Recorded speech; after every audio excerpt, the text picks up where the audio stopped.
इस टॉपिक में हम पढ़ने वाले हैं colligative properties, one of the most important topic of solution chapter.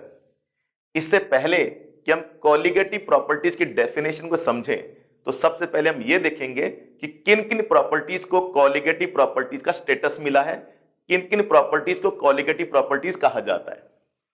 इन चारों को कॉलिगेटिव प्रॉपर्टीज कहा जाता है। Relative lowering of vapour pressure, elevation of boiling point, depression of freezing point, osmotic pressure, इन चारों को कॉलिगेटिव प्रॉपर्टीज का स्टेटस मिला है। अब आते हैं डेफिनेशन पर। जैसे एग्जांपल लेते हैं ऑस्मोटिक प्रेशर। इन चारों को हम सेपरेटली पढ़ेंगे, अभी तो हम केवल डेफिनेशन पर जाएंगे। ठीक है, डेफिनेशन समझेंगे कि what is colligative property. Osmotic pressure को पाई से डिनोट किया जाता है। अगर हम पाई का मैग्नीट्यूड निकालें किसी सॉल्यूशन के लिए, हम पाई का मैग्नीट्यूड निकालना चाहते हैं किसी सॉल्यूशन के लिए, अच्छा वो सॉल्यूशन कैसा होना चाहिए, जरा ध्यान से देखना है। वो सॉल्यूशन कुछ ऐसा होना चाहिए, सॉल्यूट पार्टिकल डिसॉल्व होने चाहिए सॉल्वेंट में, सॉल्यूट पार्टिकल सॉल्वेंट में डिसॉल्व होने चाहिए, और जो सॉल्यूट पार्टिकल होना चाहिए वो नॉन वोलेटाइल होना चाहिए। ऐसा सॉल्यूट होना चाहिए जो वेपर ना बनाए। शुगर, सॉल्ट, ये सब वेपर नहीं बनाते। वाटर वेपराइज हो जाता है, उड़ जाता है, शुगर सॉल्ट नीचे बैठे रहते हैं, वो उड़ते नहीं है। तो सॉल्यूट पार्टिकल जो सॉल्वेंट में डिसॉल्व किया है वो नॉन वोलेटाइल होना चाहिए, तभी हम कॉलिगेटिव प्रॉपर्टीज का मैग्नीट्यूड निकाल लेंगे। ध्यान से नोट कर लीजिए, कंडीशन यही है। Non volatile solid particle solvent में डिसॉल्व होना चाहिए, तब जाके हम कॉलिगेटिव प्रॉपर्टीज का मैग्नीट्यूड निकालेंगे। अब हम निकाल रहे हैं पाई की वैल्यू, ऑस्मोटिक प्रेशर की वैल्यू निकाल रहे हैं, उसका मैग्नीट्यूड निकाल रहे हैं। अब इसका मैग्नीट्यूड किस पर डिपेंड करेगा, सवाल ये है। ये डिपेंड करेगा अमाउंट ऑफ सॉल्यूट पार्टिकल पर, कितना सॉल्यूट हमने सॉल्वेंट में डिसॉल्व किया है। ये इस बात पर डिपेंड नहीं करेगा कि सॉल्यूट का नेचर क्या है। बस डेफिनेशन हमारे सामने देखिए क्या लिखा हुआ है। The properties which depend on number of solute particle, वो प्रॉपर्टी जो सॉल्यूट पार्टिकल के नंबर पर डिपेंड करती है, वो प्रॉपर्टी जो सॉल्यूट पार्टिकल के अमाउंट पर डिपेंड करती है, but do not depend on the nature of solute particle, solute particle के नेचर पर डिपेंड नहीं करती, आर कॉल्ड कॉलिगेटिव प्रॉपर्टीज। वो प्रॉपर्टीज जो सॉल्यूट पार्टिकल के अमाउंट पर डिपेंड करती हैं, सॉल्यूट पार्टिकल के नेचर पर डिपेंड नहीं करती, उन प्रॉपर्टीज को कॉलिगेटिव प्रॉपर्टीज कहा जाता है। ये डेफिनेशन आपके सामने, ये टाइप्स। अब बच्चों के मन में थोड़ा सा रहता है, यार डेफिनेशन तो याद हो गई, समझ नहीं आया। चलिए इसको समझते हैं।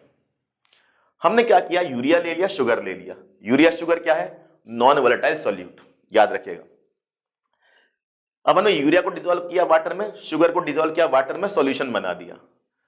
अब हम दोनों के लिए पाई का मैग्नीट्यूड मेजर कर रहे हैं, पाई का मैग्नीट्यूड मेजर कर रहे हैं। यूरिया को वाटर में डिसॉल्व किया, शुगर को वाटर में डिसॉल्व किया, अब पाई का मैग्नीट्यूड हम निकालेंगे। अब ध्यान देना, दोनों की कंसंट्रेशन मैंने क्या रख दी, 1 कैपिटल एम। दोनों की कंसंट्रेशन मैंने क्या रख दी, 1 कैपिटल एम। अमाउंट, क्या दोनों की अमाउंट सेम है? यस, दोनों की अमाउंट सेम है। यूरिया की अमाउंट, शुगर की अमाउंट सेम है। एक हैरानी की बात जरा देखिए, अमाउंट सेम है, नेचर अलग है। यूरिया और शुगर दोनों डिफरेंट सब्सटेंस है, दोनों डिफरेंट सॉल्यूट है, तो दोनों का नेचर डिफरेंट है, लेकिन दोनों की अमाउंट सेम है, तो दोनों की पाई की वैल्यू भी क्या आएगी, सेम आएगी। पाई की वैल्यू किस पर डिपेंड करेगी, अमाउंट ऑफ सॉल्यूट पर डिपेंड करेगी, इस बात पर डिपेंड नहीं करेगी सॉल्यूट का नेचर क्या है। दोनों का नेचर डिफरेंट, दोनों डिफरेंट सॉल्यूट पार्टिकल है, लेकिन क्योंकि दोनों की अमाउंट सेम है तो दोनों का पाई की वैल्यू भी क्या आएगी, सेम आएगी। कॉलिगेटिव प्रॉपर्टीज वो प्रॉपर्टीज होती हैं जो डिपेंड करती हैं अमाउंट ऑफ सॉल्यूट पार्टिकल पर, इस बात पर डिपेंड नहीं करते कि सॉल्यूट का नेचर क्या है। अगर मैं तीसरा नॉन वोलेटाइल सॉल्यूट ले लूं, ग्लूकोज ले लूं, मैंने शुगर ले लिया, यूरिया ले लिया, ग्लूकोज ले लिया, तीनों के लिए पाई की वैल्यू सेम आएगी। ध्यान देना इस बात पर, पाई की वैल्यू तब सेम आएगी जब तीनों की कंसंट्रेशन अमाउंट सेम होगी। अगर मैंने अमाउंट चेंज कर दी, इसको 1 रख दिया, इसको 2 रख दिया, अब पाई की वैल्यू दोनों के लिए अलग हो जाएगी, क्योंकि अमाउंट अलग हो गई। मैं उम्मीद कर रहा हूं आपको समझ आएगा। तो वो प्रॉपर्टी जो डिपेंड करती है अमाउंट ऑफ सॉल्यूट पार्टिकल पर, इस बात पर डिपेंड नहीं करती कि सॉल्यूट का नेचर क्या है, उन्हीं प्रॉपर्टीज को कॉलिगेटिव प्रॉपर्टीज कहा जाता है। इस तरह से बच्चों में डेफिनेशन समझ आया। अब मैंने यहां पर लिखा इलेक्ट्रोलाइट, नॉन इलेक्ट्रोलाइट, आपका ध्यान जा रहा होगा। याद रखें, मैंने जितने भी सॉल्यूट पार्टिकल का एग्जांपल लिया है, शुगर, यूरिया, ग्लूकोज, वो सारे नॉन इलेक्ट्रोलाइट्स हैं। वो सब्सटेंस नॉन इलेक्ट्रोलाइट होते हैं जो पॉजिटिव नेगेटिव में डिसोशिएट नहीं होते। Sugar non electrolyte, urea non electrolyte, glucose non electrolyte. कुछ ऐसे सॉल्यूट भी होते हैं जो पॉजिटिव नेगेटिव में dissolve, positive and negative part में डिसोशिएट हो जाते हैं वाटर के अंदर, जैसे NaCl, KCl, K2SO4। तो हम इनकी बात नहीं करेंगे, किनकी? इलेक्ट्रोलाइट की बात नहीं करेंगे। अभी हम केवल किनकी बात करेंगे? नॉन इलेक्ट्रोलाइट की बात करेंगे। इसके लिए हमें क्या पढ़ना पड़ेगा? वेंट ऑफ फैक्टर पढ़ना पड़ेगा। तो वो सब्सटेंस होते हैं इलेक्ट्रोलाइट जिन्हें हम एसिड बेस सॉल्ट कहते हैं। तो एसिड बेस सॉल्ट वाला एग्जांपल मैंने अभी नहीं लिया है, उसके लिए हमें क्या पढ़ना पड़ेगा? वेंट ऑफ फैक्टर, जो कि इस चैप्टर का लास्ट टॉपिक है। अभी हम फोकस करेंगे केवल नॉन इलेक्ट्रोलाइट्स पर। उन्हीं के पॉइंट ऑफ व्यू से मैंने कोलिगेटिव प्रॉपर्टी की डेफिनेशन समझाई है। मैं उम्मीद करता हूं बच्चों आपको अच्छे से डेफिनेशन समझ आ गई, टाइप समझ आया, कितने टाइप्स की कोलिगेटिव प्रॉपर्टीज होती हैं, कंडीशन समझ आ गई कि किस कंडीशन में हम कोलिगेटिव प्रॉपर्टीज का मैग्नीट्यूड निकालते हैं जब नॉन वोलेटाइल सॉल्यूट सॉल्वेंट में डिसॉल्व हो जाए। कितने तरह के नॉन वोलेटाइल सॉल्यूट होते हैं? एक इलेक्ट्रोलाइट, एक non electrolyte. Acid base salt को हम इलेक्ट्रोलाइट बोलते हैं। उसके लिए हमें वेंट ऑफ फैक्टर पढ़ना पड़ेगा। नॉन इलेक्ट्रोलाइट का एग्जांपल मैंने दे दिया, शुगर, यूरिया। अब एक एक करके सारी कोलिगेटिव प्रॉपर्टीज को हम डिटेल में पढ़ेंगे। तो सबसे पहले क्या पढ़ेंगे? Relative lowering of vapour pressure. चलिए स्टार्ट करते हैं। Relative lowering of vapour pressure. आपके सामने पहली कोलिगेटिव प्रॉपर्टी है relative lowering of vapour pressure. इसको समझने के लिए हम दो कंटेनर ले लेते हैं। ये पहला कंटेनर, ये दूसरा कंटेनर। इस कंटेनर में हमारे पास सॉल्वेंट है और इस कंटेनर में हमारे पास सॉल्यूशन है। सॉल्वेंट को डिनोट किया ए से। इस ए में हमने डिसॉल्व किया है नॉन वोलेटाइल सॉल्यूट, जिसको हमने रेड मार्कर से शो कर रखा है। तो जैसे ही हमने ए सॉल्वेंट में बी सॉल्यूट डिसॉल्व किया, सॉल्यूशन बन गया। सिंपल सा। अब हमने दोनों का वेपर प्रेशर निकाला, P0A, PS। P0A क्या है? Vapour pressure of solvent. PS क्या है? Vapour pressure of solution. अब दोनों का वेपर प्रेशर कंपेयर किया। वेपर प्रेशर कंपेयर करने पर हमें क्या मिला? इसका वेपर प्रेशर ज्यादा, इसका वेपर प्रेशर कम। वेपर प्रेशर के कम हो जाने को हम क्या कहते हैं? Lowering of vapour pressure. देखिए टॉपिक का नाम क्या है? Relative lowering of vapour pressure. तो क्या समझ आया आपको? जब भी हम किसी सॉल्वेंट में नॉन वोलेटाइल सॉल्यूट डिसॉल्व करते हैं तो वेपर प्रेशर कम हो जाता है। इसी वेपर प्रेशर के कम होने को हम relative lowering of vapour pressure कहते हैं।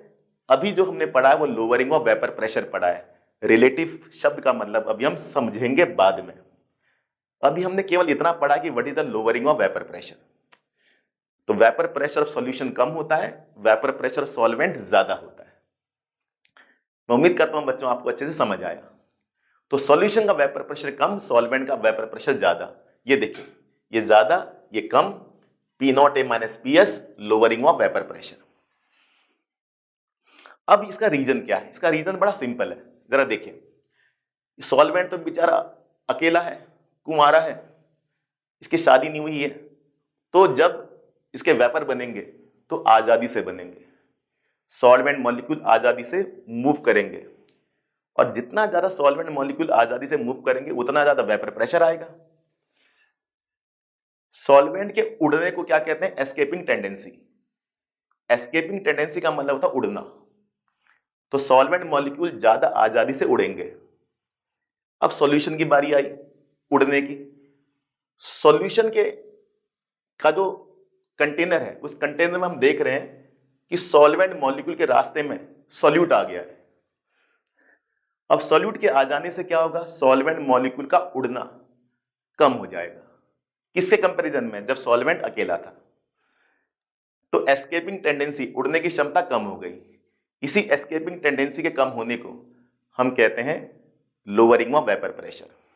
यानी कि एस्केपिंग टेंडेंसी कम हो गई, वेपर प्रेशर कम हो गया, उड़ने की आजादी कम हो गई। उड़ने की आजादी से वेपर कम बने, वेपर कम बने, वेपर प्रेशर कम हो गया और वेपर प्रेशर कम हो गया तो क्या बोलेंगे? Lowering of vapour pressure. सीधा सा बच्चों, यहां पर वो आजाद है और यहां पर सॉल्वेंट की आजादी छिन गई। अब सॉल्यूट भी आ गया है। देखिए सरफेस पर सॉल्यूट पार्टिकल बैठे हुए हैं। अब सॉल्वेंट को उड़ने में दिक्कत होगी, एस्केपिंग टेंडेंसी कम हो जाएगी, उड़ने की क्षमता कम हो जाएगी। उड़ने की क्षमता कम होगी तो वेपर प्रेशर कम हो जाएगा। यही है बच्चों लोअरिंग ऑफ वेपर प्रेशर। सीधा सा फंडा है। देखिए क्या लिखा है, on adding non volatile solute into a solvent some of the solute particle occupy the position of solvent on the liquid surface। Liquid surface पर सॉल्यूट बैठ जाएंगे। अब देखें, as a result escaping tendency of the solvent molecule decreases, इससे solvent को उड़ने में दिक्कत होगी। This reduces the vapour pressure of the solution, इससे वेपर प्रेशर ऑफ सॉल्यूशन कम हो जाएगा। कितना सिंपल है। अब इसका mathematical part, total vapour pressure of solution is equal to partial pressure of A plus partial pressure of B, यानी कि दो कंपोनेंट का partial pressure total vapour pressure of solution के इक्वल आएगा, रॉड्स लॉ। अब ए तो वोलेटाइल है, B non volatile. ये देखिए नॉन वोलेटाइल, जो नॉन वोलेटाइल है उसके वेपर नहीं बनेंगे, जिसके वेपर नहीं बनेंगे उसका वेपर प्रेशर जीरो हो जाएगा, इसका वेपर प्रेशर जीरो। हटा दीजिए इसको, तो P S equal to P A. P A क्या होता है, P not X A, again Raoult's law. Exam आप लिखेंगे according to the Raoult's law, X A plus X B is equal to 1, X A is equal to 1 minus X B, सब जानते हैं। X A is equal to 1 minus X B, bracket open करेंगे, P not A minus P not A X B. ये देखिए बहुत simple है, P not A X B यहां ले गए, पी एस को उधर ले गए, बहुत सिंपल। देखिए P not A minus P S क्या आ गया, लोअरिंग ऑफ वेपर प्रेशर। कितना सिंपल है। अब इस पी नॉट ए को डिवाइड कर देंगे, इसको ले जाएंगे डिनोमिनेटर में, तो ये रेशियो आ जाएगा। इसी रेशियो को बच्चों कहते हैं relative lowering of vapour pressure. तो ये जो P not A minus P S है इसको बोलेंगे लोअरिंग ऑफ वेपर प्रेशर, इसको डिवाइड कर देंगे पी नॉट ए से, तो क्या बोलेंगे, relative lowering of vapour pressure. तो याद रहे lowering of vapour pressure colligative property नहीं है, ये जो रेशियो है यही कॉलिगेटिव प्रॉपर्टी है। ये जो रेशियो है डिपेंड करेगा अमाउंट ऑफ सॉल्यूट पर, ये नेचर ऑफ सॉल्यूट पर डिपेंड नहीं करेगा। ये है बच्चों इसकी मैथमेटिकल डेरिवेशन। और ये रेशियो किसके इक्वल होगा, एक्स बी के इक्वल। एक्स बी क्या है, मोल फ्रैक्शन ऑफ सॉल्यूट। इसको हम और आगे जाकर एक्सपेंड करेंगे जब हम न्यूमेरिकल करेंगे, फिलहाल इतना फॉर्मूला आप समझ लीजिए। तो ratio he relative lowering of vapour pressure है, इस रेशियो को relative lowering of vapour pressure बोलेंगे। और ये रेशियो कॉलिगेटिव प्रॉपर्टी है, ये कॉलिगेटिव प्रॉपर्टी नहीं है।